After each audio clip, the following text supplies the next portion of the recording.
Ipagpalagay mo pansamantala na matutulog ka ngayong gabi at hindi mo na imumulat ang iyong mga mata hanggang sa sumikat ang araw bukas ng umaga. 7 o marahil 8 oras ng tuloy-tuloy malalim at nakakapagpanumbalik na tulog, walang pagkatisod patungo sa banyo sa dilim, walang paghihirap na makatulog muli. Kung ikaw ay higit sa 60 taong gulang na malamang na nasabihan ka na ang paggising ng maraming beses sa gabi, isang kondisyon na kilala bilang nocturia ay isang normal na bahagi lamang ng pagtanda. O marahil ay nasabihan ka na mayroon ka lamang maliit na pantog. Gusto kong simulan ang video na ito dito sa alaga sa katawan sa pamamagitan ng pagwasak sa pabula na iyan ngayon din. Sa karamihan ng mga kaso, hindi ang laki ng iyong pantog ang problema. Ang problema ay ang presyon na inilalagay dito. Nakatira tayo sa isang lipunan dito sa Pilipinas na mahilig sa mabilisang solusyon. Pumupunta tayo sa doktor, halimbawa kay Dr. Nathan Gutierrez, kumukuha tayo ng reseta at umaasa tayo na ang isang tableta ay lulutas sa 20 o 30 taon ng mga nakasanayan. Ngunit kailangan nating magkaroon ng tapat na pag-uusap ngayon. Kailangan nating ihinto ang bulag na pag-inom ng mga gamot para sa mga sintomas na sa totoo lang ay sanhi ng ating pamumuhay. Kailangan nating akuin ang responsibilidad. Kailangan nating aminin, oo, masyado akong matagal nakaupo. O gumugugol ako ng masyadong maraming oras sa panonood ng TV o teleserye. Oo, naninigas ang aking mga balakang dahil huminto na ako sa paggalaw sa mga ito. Kapag nakaupo ka maghapon, ang mga kalamnan sa iyong pelvis ay tumitigas, naglalak ang mga ito. At ang isang matigas at masikip na pelvis ay kumikilos na parang korset, pinipiga ang iyong pantog at nililinlang ang iyong utak na isiping kailangan mo nang umihi kahit na halos walang laman ang iyong pantog. Iyan ay hindi isang medikal na sakit, iyan ay isang mekanikal na problema. Ngunit narito ang magandang balita. Dahil ito ay isang mekanikal na problema, mayroon itong mekanikal na solusyon. Kaya mo tong ayusin. Hindi mo kailangan ng operasyon. At maaaring hindi mo rin kailangan ng gamot na iyon. Kailangan mo lang alisin ang tensyon na dumudurog sa iyong sistema. Ngayon, ang araw na ititigil mo ang pagtanggap sa masamang tulog bilang iyong kapalaran. Ngayon, ang araw na i-reset natin ang iyong katawan.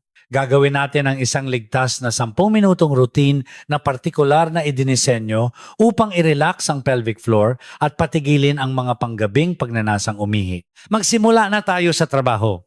Ehersisyo numero 5, decompression, pagpapakawala mula tuhod hanggang dibdib, knee to chest release. Magsisimula tayo sa pinaka-critical na bahagi para sa mga nakatatanda, ang ibabang bahagi ng likod at ang kalamnan na psoas. Ito ang iyong senyales ng kaligtasan. Humiga ng tuwid sa iyong likuran. Kung kailangan mo ng unan sa ilalim ng iyong ulo para sa kaginhawaan, iyon ay maayos lamang. Ngayon, dahan-dahang dalhin ang iyong kanang tuhod patungo sa iyong dibdib at hawakan ito doon gamit ang iyong mga kamay. Kung masakit ang iyong tuhod, hawakan na lamang ang likod ng iyong hita. Habang hawak mo ang posisyong ito, gusto kong ipaliwanag ang siyensya kung bakit ito gumagana para sa iyong pantog. Kasalukuyan mong iniuunat ang kalamnan na psoas, sa kabilang panig ang binti na tuwid sa sahig. Ang psoas ay isang malalim na core muscle na nagkokonekta sa iyong gulugod patungo sa iyong mga binti, ngunit nagbabahagi rin ito ng connective tissue sa iyong mga bato, kidneys at pantog. Kapag nakaupo ka ng maraming oras sa pagmamaneho, sa matinding traffic natin, panonood ng balita o pagbabasa, ang psoas ay umiigsi at sumisikip. Ngunit ang masikip na psoas ay literal na tumutulak sa espasyo ng iyong pantog. Binabawasan ang kapasidad nito. Sa pamamagitan ng pagpapahaba sa kalamnan na ito, ngayon binibigyan natin ang iyong pantog ng kinakailangang espasyo upang mapuno ng buo nang hindi nag-trigger ng maagang alarma. Mag-focus sa iyong paghinga rito. Huminga ng malalim gamit ang iyong ilong at huminga palabas ng napakabagal sa pamamagitan ng iyong bibig. Suminghot! Ang mabagal na paghingang palabas na ito ay nagpapasigla sa vagus nerve. Ito ang pangunahing switch ng iyong nervous system. Kapag na-stress ka o nakakaranas ng sakit ang iyong pantog ay nagiging mabilis kumilos at overactive. Sa pamamagitan ng pag-engganyo sa vagus nerve, sinasabihan natin ang kalamnan ng pantog ang detrusor na mag-relax at mag-imbak ng ihi sa halip na mag-contract upang ilabas ito. Magpalit tayo ng binti. Dahan-dahang ibaba ang kanan at ipasok ang kaliwang tuhod. Pansinin kung ang iyong mga balikat ay umaakyat patungo sa iyong mga tainga. Ibaba ang mga ito. I-relax ang iyong panga. Mayroong direktang neurological na koneksyon sa pagitan ng tensyon ng iyong panga at ng tensyon ng iyong pelvic floor. Kung nagngangalit ang iyong mga ngipin, malamang na hinihigpitan mo rin ang iyong pelvis. Pakawalan mo ang lahat ng iyan.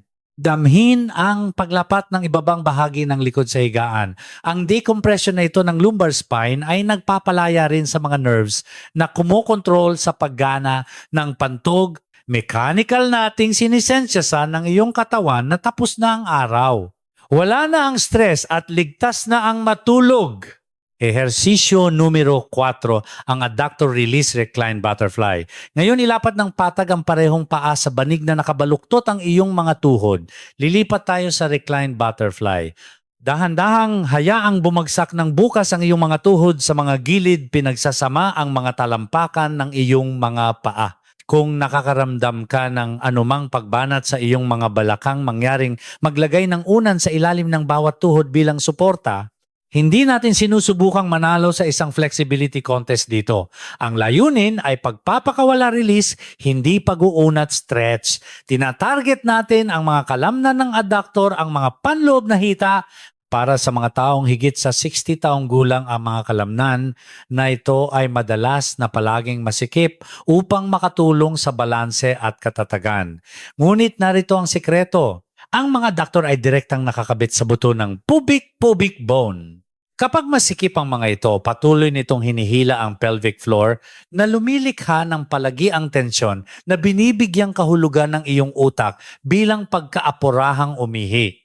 Ipatong ang iyong mga kamay sa ibabang bahagi ng iyong tiyan. I-visualize ang pelvic bowl. Ito ay isang palanggana ng mga kalamnan. Habang humihinga ka, papasok isipin na ang hiningang iyon ay naglalakbay pababa at pinapalaki ang pelvis na parang lobo. Habang humihinga ka palabas, isipin ang tensyon na natutunaw sa kutsyon. Ang postura na ito ay nagpapataas ng daloy ng dugo sa prostate para sa mga lalaki at sa mga reproductive organ para sa mga babae. Ang sariwang daloy ng dugo na ito ay tumutulong upang maalis ang pamamaga. Ang pamamaga ay isang pangunahing sanhi ng nokturya. Sa pamamagitan ng pagbabawas ng pamamaga, bago matulog, binabawasan natin ang dalas ng mga paggising na iyon. Manatili rito ng ilang sandali. Tungkol ito sa paglipat mula sa sympathetic nervous system o ang fight or flight patungo sa parasympathetic nervous system o ang rest and digest. Hindi mo maaring pilitin ang iyong katawan na matulog. Maaari mo lamang itong anyayahan. Ang push na ito ay ang paanyayang iyon. Ehersisyo numero 3, nerve gliding, ang lazy figure 4. Dahan-dahang gamitin ang iyong mga kamay upang tulungan isara ang iyong mga tuhod ng magkasama. Huwag magmadaling umalis mula sa isang hip opener. Lilipat tayo sa lazy figure 4 upang tugunan ang mga nerves. Panatilihin ang iyong kaliwang paa sa kama at ipatong ang iyong kanang bukong-bukong sa ibabaw ng iyong kaliwang tuhod. Ngayon, sa halip na hilahin ang mga binti patungo sa iyo, gamitin lamang ang iyong kanang kamay upang dahan-dahang idiin ang iyong kanang tuhod palayo sa iyo. Dapat mo itong maramdaman sa labas na bahagi ng balakang at puwit. Tinatarget nito ang piriformis muscle. Bakit ito mahalaga para sa iyong mga pagpunta sa banyo? Dahil ang isang masikip na piriformis ay maaaring mag-ipit sa sciatic nerve at sa pudendal nerve. Ang pudendal nerve ay ang pangunahing nerve na pumupunta sa pantog at sa pelvic floor. Kapag naiirita ito dahil sa masisikip na kalamnan ng balakang, nagpapadala ito ng mga maling senyales sa utak. Gigising ka na iniisip na puno ang iyong pantog. Nagmamadali kang pumunta sa banyo at pagkatapos ay halos walang lumalabas. Tinatawag yan na urgency frequency. Hindi ito issue sa dami ng ihi. Isa itong issue ng iritasyon sa nerve. Ang paggalaw na ito ay nagpapakalma sa nerve na iyon. Upang gawin itong mas epektibo, magdagdag ng maliit at ritmikong pag-indayog sa magkabilang gilid kahit 1 pulgada lang. Ang micro-movement na ito ay lubhang nakakapagpag-inhawa sa central nervous system. Ginagaya nito ang pakiramdam ng idinuduyan bilang isang sanggol na biolohikal na nagpapababa ng mga antas ng cortisol. Magpalit tayo ng panig. Kanang paa sa ibaba, ipatong ang kaliwang bukong-bukong. Dahan-dahang idiin ang kaliwang tuhod palayo. Huminga patungo sa panlabas na balakang na iyon. Habang tayo ay tumatanda, nawawalan tayo ng rotasyon sa ating mga balakang at ang ating ibabang bahagi ng likod at pantog ang nagbabayad ng halaga. Sa pamamagitan ng pagpapanumbalik ng kahit kaunting rotasyon na ito, gabi-gabi inaalis mo ang isang malaking pasanin mula sa iyong urinary system. Ito ay isang maliit na pamumuhunan ng oras para sa isang napakalaking pakinabang sa kalidad ng pagtulog. Ehersisyo numero 2, mobility pelvic tilt at bridge. Ibalik ang iyong paa sa kama upang parehong patag ang mga paa. Pakikilusin natin ang pelvis gamit ang isang pelvic tilt patungo sa isang banayad na bridge. Una ang tilt.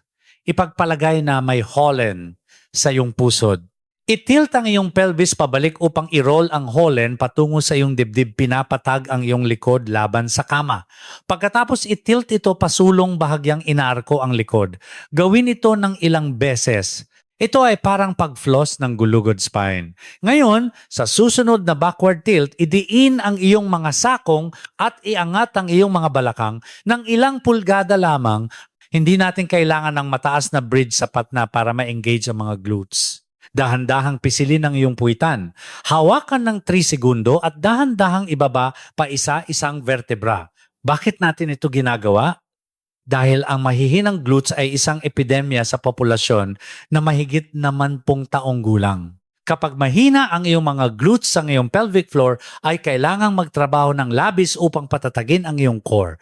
Nagiging pagod at masikip ito. Sa pamamagitan ng paggising sa mga glutes, hinahayaan natin ang pelvic floor na huminto sa pagkapit at tuluyan ng mag-relax. Gayon din ang pumping motion na to ay tumutulong upang ilipat ang naipong lymphatic fluid palabas ng pelvic bowl na humihikayat ng mas mahusay na sirkulasyon at pag-drainage bago ka matulog.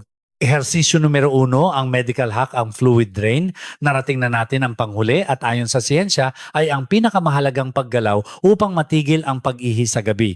Ito ang fluid drain. Kung wala ka ng ibang matututunan mula sa video na ito, mangyaring tandaan ito. Sa araw, hinihila ng gravity ang likido pababa sa iyong mga binti at bukong-bukong. Tinatawag itong edema. Maaring hindi mo man lang ito nakikita, ngunit nandoon ito. Kapag humiga ka na para matulog, hindi na pinipigilan ng gravity ang likidong iyon sa ibaba. Bumabalik ito ng mabilis sa iyong daluyan ng dugo. Sinasala ito ng iyong mga bato, kidneys, at halos 90 minuto pagkatapos mong makatulog, puno na ang iyong pantog. Tataluunin natin ang biology gamit ang physics. Itaas ang iyong mga binti. Maaari mong ipatong ang mga ito sa dingding, ipahinga ang mga ito sa salansan ng mga unan, o hawakan lamang ang mga ito sa ere. Ang iyong mga paa ay kailangang mas mataas kaysa sa iyong puso. Ngayon, ipump ang iyong mga bukong-bukong. Ituro ang iyong mga daliri sa paa sa kisame. Pagkatapos i-flex ang mga ito ng husto papunta sa iyong mukha. Gawin ito ng masigla. Pump at flex. Pump at flex. Mano-mano mong ina-activate ang calf muscle pump. Ang iyong mga binti calves ay kumikilos bilang pangalawang puso. Pinapapump ang venous blood at likido na iyon pabalik sa iyong core upang maproseso. Sa pamamagitan ng paggawa nito ngayon mismo bago ka matulog, pinipilit mo suminghot ang iyong mga bato na iproseso ang likidong iyon habang gising ka pa. Malamang nakakailanganin mong gumamit ng banyo sa huling pagkakataon bago matulog, ngunit nangangahulugan iyon na hindi ka nagigising para gawin ito ng 3:00 ng madaling araw. Inirerekomenda kong gawin ito ng hindi bababa sa 60 segundo gabi-gabi, mga 1 oras bago matulog. Ito ay simple, ngunit ang epekto nito sa iyong ikot ng pagtulog sleep cycle ay malalim. Maaari mo nang dahan-dahang ibaba ang iyong mga binti ngayon. Humiga ng tahimik sandali at damhin ang pagkakaiba sa iyong katawan. Ang iyong mga balakang ay dapat pakiramdam na mas maluwag ang iyong likod, ay mas patag ang iyong isip, ay mas tahimik. Tinugunan na natin ang mga kalamnan, ang mga nerve at ang fluid dynamics, ngunit tandaan ito ay isang pagsasanay, hindi isang magic trick.